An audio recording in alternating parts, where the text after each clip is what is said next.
You know what? That's the moment that we've been waiting for, that we've been planning, and after all, we just built the van and start traveling. But we never showed you kind of walk around. We didn't show you what's inside, how it works, and how it looks. So let's do it right now, shall we? I'll give you a quick tour from the outside. The main idea that you will see here is to avoid looking like an RV. So does it mean we have any water hookups, any plugs, anything like that that will give away that this is the RV and I'll be sleeping inside? No. We do have two windows, but on the opposite side, on the other side of the van, good luck figuring it out. Yes, you can look up and you can see solar setup, but do you really often look up on the roofs of the van trying to figure out what it is? From the exterior, it's wrapped in black vinyl and it's been wrapped since day one. So the previous owner did the vinyl wrap, and it means underneath we have brand new white paint. We upgraded the suspension front and rear, so the van is right now capable of hauling about 3,000 more pounds. Our van is completely built on the metal studs. What it means, it's not wooden frame inside, and that's how I was able to keep it below gross vehicle weight capacity, which is very important figure. Most of the people don't know about it, but you should. When you open up the door, you have a few things going on. First of all, you see the kitchen, and the other side you see the sink. You also have some storage on the bottom, right and left. So the left side serves as plumbing, the right side serves as a kitchen, like kitchenette, where we have all sorts of plates, cups, stuff like that. On top you have a lot of storage where you can put your things, and we'll also try to keep it organized as much as possible in the van.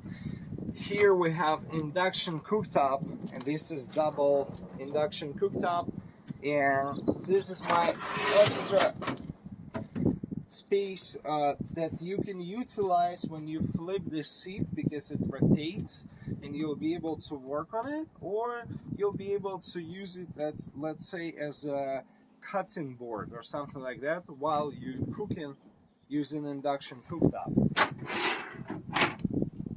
Here we have diesel heater. That's the only thing that is not electric, because the whole idea of the van is to keep everything 100% electric. So we're trying to avoid propane, we're trying to avoid additional fuels, additional like stuff that is something that you have to kind of keep an eye on it. So everything is electric, and I'll show you the electrical setup in a second. But coming inside, I'll give you a few more details. This is 110 fridge. We have real deal freezer, and we have real deal fridge. Here we have actual AC unit, which is 110 AC unit. Of course, coffee maker. This is our shower and bathroom. We have hot water here. We have hot water heater, which is a 5-gallon one. It's fully electric. And here I'll show you our couch, which is over 7 foot.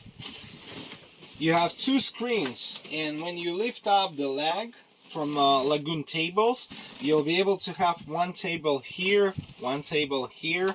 You connect your HDMI and you'll be able to use your computers with the keyboard and mouse, so you realistically can work here. We've done it. We've done a lot of challenges where we've been working and traveling at the same time, and that's a big deal, because you don't have to look at the small laptop screen. You can actually work like you would be working when you're at your house. Like, on wheels. Or in your office. In your office, right. So we have a fan on the roof. You'll probably wonder how we're sleeping here. Well, this is over 7-foot Murphy bed. Yes, it took forever to build one because, I mean, it's got spring-loaded mechanism and everything, and it's heavy. Whenever you're done with the bed, you just put it up and you're good to go. You don't have to really keep it all the time. I really don't like their setup when you have a Sprinter with the fixed bed and you pretty much sleep, work, you do everything on that bed. Like, you have to have some sort of a different spaces in a small camper van. Otherwise, it just gets crowded and you're probably not going to be comfortable. Anyways, I want to show you something else. When I open up my storage, you will see lots and lots of wires. That's my 48 volt 10 kilowatt solar battery bank. If you don't speak electrician, I want to give you an idea. Let's say it's got dark. Let's say we don't have a sunlight and those 800 watt solar panels on the roof does not produce anything. And let's say we have 90 degrees outside for 2 days straight. I can turn on my AC and I don't have to turn it off at least for 2 days, and it's going to be pumping, no problem, because the battery bank is so big that I rarely need to do anything about it. So now, you have to go click the subscribe button, ring the bell, and you will see the newest videos as soon as they come out on the channel. You will be able to learn about the build, how we were able to get here, and what pretty much you have to expect along the way. Make sure to thumbs up, like this video, share it with your friends. It actually helps YouTube algorithm to bring this content to more people, so a lot of people can learn, a lot more people can see it, and I would really appreciate if you help us doing that. But other than that, I'll see you in the next one.